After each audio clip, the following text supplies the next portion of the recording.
Yo, what is going on YouTube? Got another deck profile today. This one specifically is the Runick Horus deck.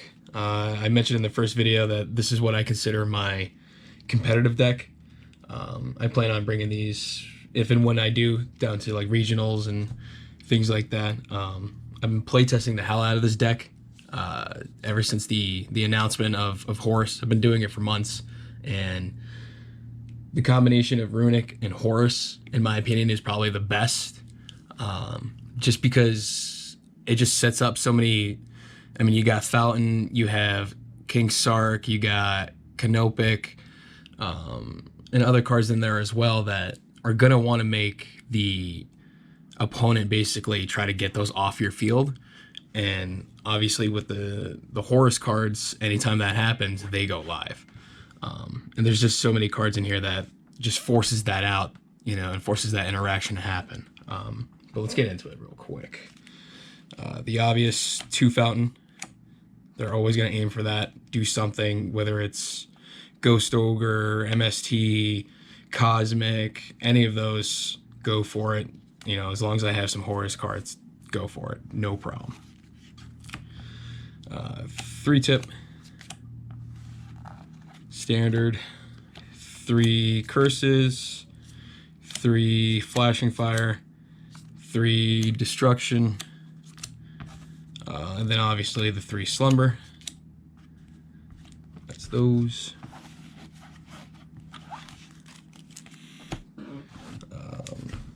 Then we got the 1-ofs of the Runic, smiting, dispelling, and golden droplet. I think you do need these for sure. Maybe not the smiting. This is just like extra if they have like a pretty decent board going on, or just for the special summon. But these 2 get a lot of hate the most. I think these are the best, especially for milling. Especially going like if it's like turn 2 or 3, and you happen to pull both of these, you're gonna mill the hell out of their deck. It's pretty cool. Especially if they have no cards in hand and you activate this, and then the card they grab, they think they're good, and you happen to have this in hand, and you're just like, all right, now get rid of that card and banish, 4 more. It's hilarious, honestly. I think it's really funny. I think you see that in the one video against the branded Bestials. I thought it was really funny. He ended up drawing branded fusion off of the droplet, and then immediately I activated dispelling, getting rid of that. It was funny. Now for the Horus engine, we have the 3 King Sarks. Absolutely necessary. You need them just to get everything going, your Horus engine going. Along with the very necessary 3 Imseti. Awesome for that, to search the King card, the King Sark, and draw that 1 card. It's pretty nice. And then also, obviously, if your opponent removes a card from the field, it's a free send 1 to grave, basically. Any card. One thing I saw a lot of people doing was play 1 Hoppy. I play 2. Runic is a thing. Kastir is a thing. The worst thing I want is for both my Hoppies, or even like if I was just playing 1 and one of them gets banished and I end up getting screwed, because this guy is very underrated in my opinion. The fact that you can, from either banish or graveyard, mine or the opponent's, you can select 2 cards, target 2 cards, and either add them into hand or shuffle them back into deck. This card's amazing. Honestly, it's ridiculous. The fact that I could just keep card recursion going. Like, yeah, go ahead, go for it. This is the main reason why I like playing Horus with Runic, is because go for it. Get rid of my Runic Fountain. Get rid of my King Sark. Get rid of whatever you want in that back row. I'm gonna get it back.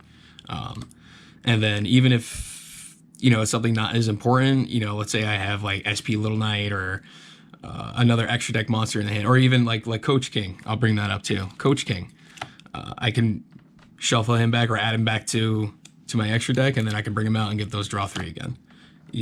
This card is just absolutely gross. And then the 1-ofs, you got Kepisanuf, Schoolboy Q, I like to call him, and my boy Duat Matef. His effect kind of sucks. It's, you know, I mean, it's not too bad. It protects you and your cards from battle and everything like that. That's literally it. This, though, this is what's really, really awesome. This is what makes the whole Runick Horus engine, like, really, really, really good. If I have Fountain on field, and let's say I activate, you know, let's say I have 3 Runic cards in my graveyard, and I activate, or 2 of them, I should say, and I activate a Runic card or a Runic spell card, right? I get my draw 3. Let's say that goes off. Now, let's say they end up getting rid of my Fountain or my King Sark, and he's on the field, and I have all 4 of my Horus monsters and like maybe like an SP Little Knight or whatever. Let's say I have 5 cards on field, or 6 cards on my side of the field, 6 monsters. This guy draws a card for every monster on the field. So along with that +3 from the Runic Fountain, on top of the +6 that you're going to get from this guy, maybe, you go +9. I mean, that's just, it's ridiculous. The amount of cards that you have is just insane. There's just so much follow-up with this deck. And like, again, this is why this deck, this combination, in my opinion, is the absolute best. Because, again, it's Runic. Your opponent wants to get rid of that Fountain. He wants to get rid of that King Sark. He wants to get rid of that Canopic. He wants to get rid of a lot of stuff on your field, and these guys are just like, go for it.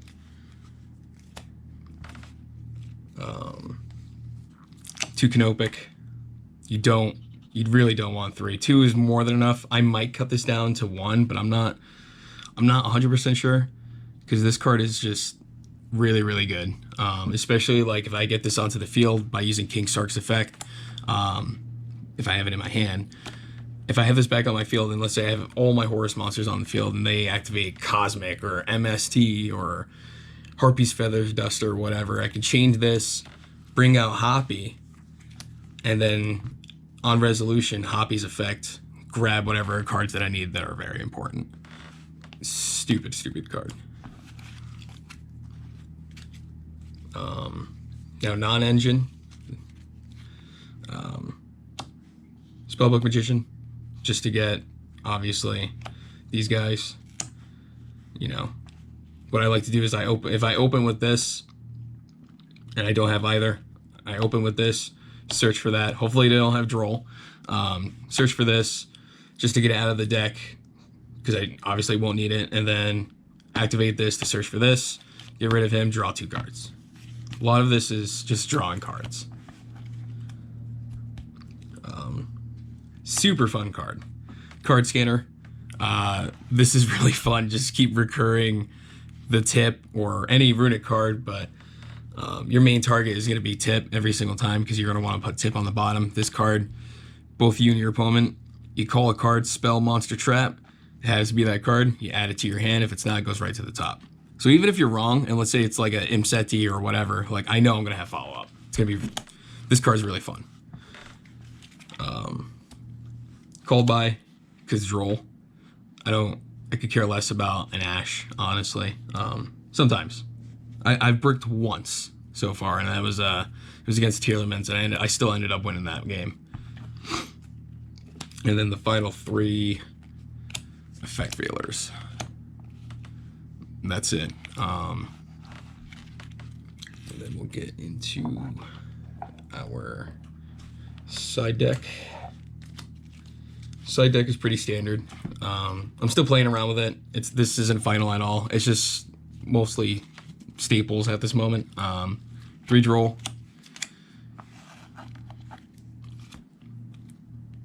And I'll explain why 3 Droll soon. We'll get into that when I pull out the extra deck. 3 Evenly. 3 Spellbound. This card's fun. I think this card's gonna take off, honestly, especially in this format. This is a really, really good card. And this is gonna get much more popular very soon, I feel like. 3 Eclipse. I never use it. It's just there. And 3 MSTs, just because I don't like paying life points.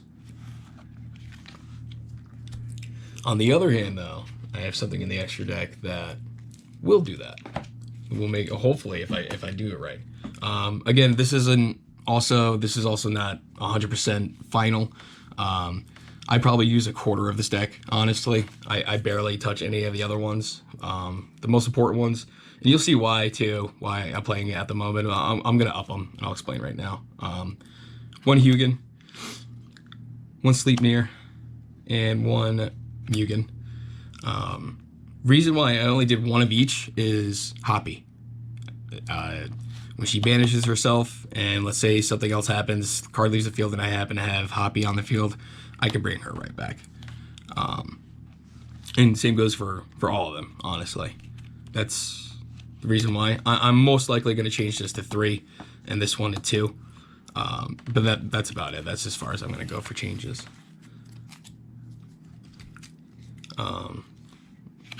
Hope, really, really good for that spell negate, especially if they're playing like Branded or something else, you know, another Runic or something like that. Anything that's like, you know, spell heavy, just use that.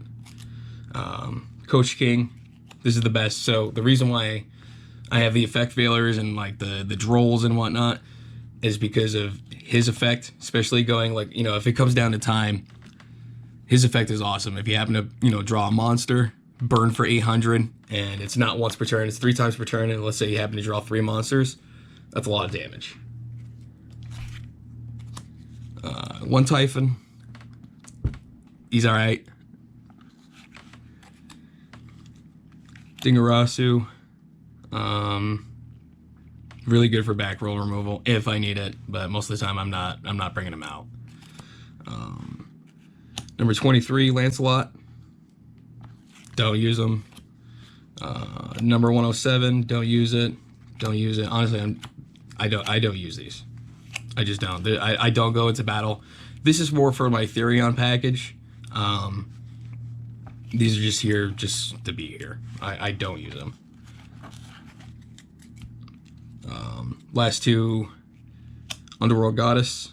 Just for those towers, especially if you're playing against Pearly or whatever can't be, you know, removed or, you know, is unaffected or whatever.